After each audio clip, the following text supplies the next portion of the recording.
So I saw this picture recently from Amanda Sobhy playing this backhand, and I thought it was a great opportunity to do a little photo analysis and use it as a good coaching technique. So I don't know about you, if you just take a little quick snapshot of what you're seeing there, it's incredible. Like the way she's able to load all of her body, really gain a lot of torque there. That's phenomenal to load that power up. And especially so like playing off that open stance. So using her right leg, be able to get into this position is just fantastic. You can just see there, like the attention to detail with where her feet are placed to allow her to rock her body backwards and load everything up. You know, if you can get into this position by paying attention to the feet and then finding the way you can load like Amanda's doing here, that backhand's going to get so much more power and much more consistency.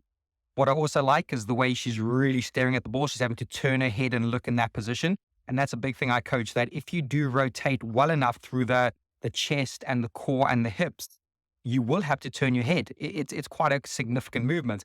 And often I see people, they're so much more open with their chest and their abdomen that actually when they look, there's no real turn in that neck area over there. So I think that's really, really cool. One other thing I want to point out, which again, massive fan of, is that diamond shape. So we'll have a look here. So here's the bottom of the diamond shape. There's her racket. And then the final bit is her head there. That final bit's a little bit of a manufactured bit of the diamond shape.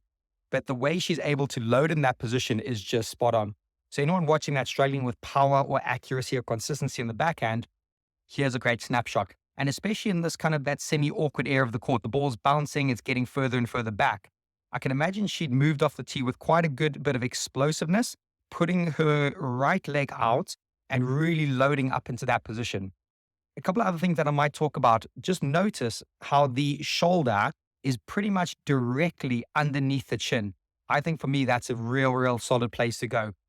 And you'll also notice how well she clears her hips out the way. She's really trying to pull her hips, this side of her body, get everything behind the line of that ball. And as soon as that happens, now the next thing she can do is she can unleash and unload into that position. I'm also a big fan of what I call the 1-2-3 technique. Excuse me. And we're not going to be able to obviously see it here because it's a still shot. But number one is where that first starting position is with all the loading. Number two would drop behind her shoulder towards her right elbow and the racket would flatten out there. And then number three is where the racket then moves forward and hits that ball. And there's that bit of pronation in that elbow and the forearm. I've done quite a lot of videos on that, so you might be able to go and have a look at those. But just these quick snapshots are fantastic. Let me just maybe summarize a few little things. The amount of stored energy, the amount of torque that she's got there is just great. As soon as I saw this picture, straight away I got my coaching hat on. I was like, right, there's some real good elements here. The way she places her feet in the optimal position to allow her body weight to be loaded completely almost onto that leg.